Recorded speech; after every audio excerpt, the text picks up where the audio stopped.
వేసుకొని సూర్యుడు తూర్పు తలుపు తోసుకొని వచ్చాడు.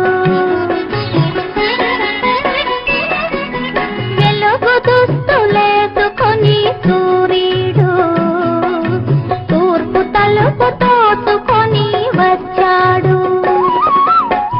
పాడు చీకటి ఎంత భయమేసిందో పక్క దులుపుకొని ఒకే పరుగు తీసింది. అది చూసి లతలన్నీ పక్కున నవ్వాయి. ఆ నవ్వులే ఇంటింటా పువ్వులైనాయి. తెల్లవారక ముందు